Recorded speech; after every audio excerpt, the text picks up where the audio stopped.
Colleagues, the United States successfully carried out a surgical law enforcement operation facilitated by the U.S. military against two indicted fugitives of American justice, narco-terrorist Nicolas Maduro and Celia Flores. Colleagues, Nicolas Maduro is responsible for attacks on the people of the United States, for destabilizing the Western Hemisphere, and illegitimately repressing the people of Venezuela. As Secretary Rubio has said, there is no war against Venezuela or its people. We are not occupying a country. This was a law enforcement operation in furtherance of lawful indictments that have existed for decades. The United States arrested a narco-trafficker who is now going to stand trial in the United States in accordance with the rule of law for the crimes he's committed against our people for 15 years. A similar action was taken in 1989 against Manuel Noriega. He was arrested, indicted, convicted in a court of law, served in prison in the United States and in Panama, and the Panamanian people, the American people, are safer for it. And undeniably, the region was more stable. This law enforcement action was directed consistent with the President of the United States' responsibility as Commander-in-Chief to protect Americans at home and abroad against a fugitive who is directly responsible for narco-terrorism that has killed hundreds of thousands of Americans and created destabilizing violence throughout our hemisphere. Nicolas Maduro and his co-defendant, Celia Flores, have been transferred here to the United States to stand trial for their crimes.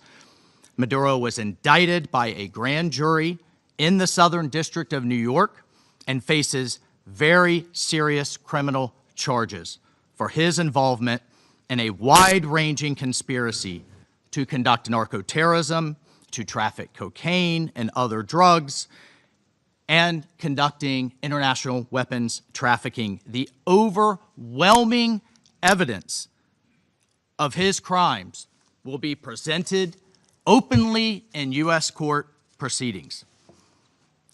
Colleagues, Maduro is not just an indicted drug trafficker.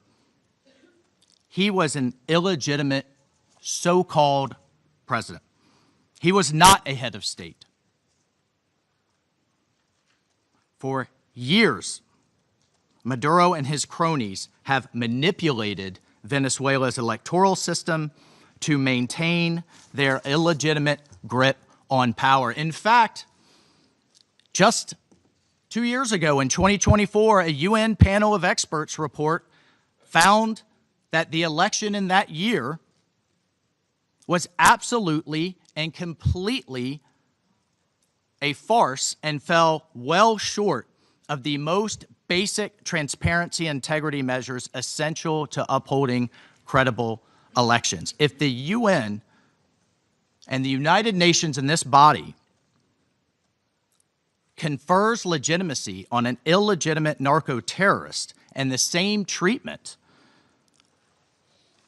in this charter of a democratically elected president or head of state, what kind of organization is this? We should note that over 50 countries, many nations, including the European Union, including a number of Latin American countries in the region, and of course the United States, again, over 50 countries rejected the legitimacy of Maduro's re-election following the disputed 2024 elections and do not recognize him as Venezuela's legitimately elected president.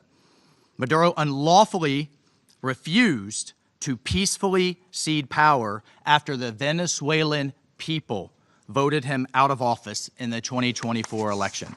So therefore, Maduro was a fugitive from justice. He is the head of a vicious foreign terrorist organization, Cartel de los Soles. This regime-sponsored enterprise coordinates with and relies on other vicious criminal organizations, namely Tren de Aragua, again, among others, to carry out its objective of using illegal narcotics as a weapon against the United States. And for its part, Tren de Aragua is a designated foreign terrorist organization with thousands of members, many of whom have unlawfully infiltrated the United States and are conducting irregular warfare and undertaking hostile actions against the American people and against the United States. It's terrorizing criminals commit brutal crimes, including murders, kidnappings, extortions, and human, drug, and weapons trafficking. This administration, President Trump, will not stand for it. In fact, in March of 2025, President Trump declared that Tren de Aragua quote, Tren de Aragua is undertaking hostile actions and conducting irregular warfare against the territory of the United States, both directly and at the direction, clandestine or otherwise, of the Maduro regime in Venezuela. Maduro and his cronies have partnered with some of the most violent and prolific drug traffickers and narco-terrorists in the world for decades, facilitating the flood of illegal drugs coming in the United States, estimated to be several hundred tons annually. He has become rich, incredibly wealthy, off the misery of untold numbers of Americans, Venezuelans, and others, aiding and abetting international terrorist organizations like Hezbollah, coordinating with corrupt Iranian officials, and other malign actors to influence not only the region, but to malignly influence the United States.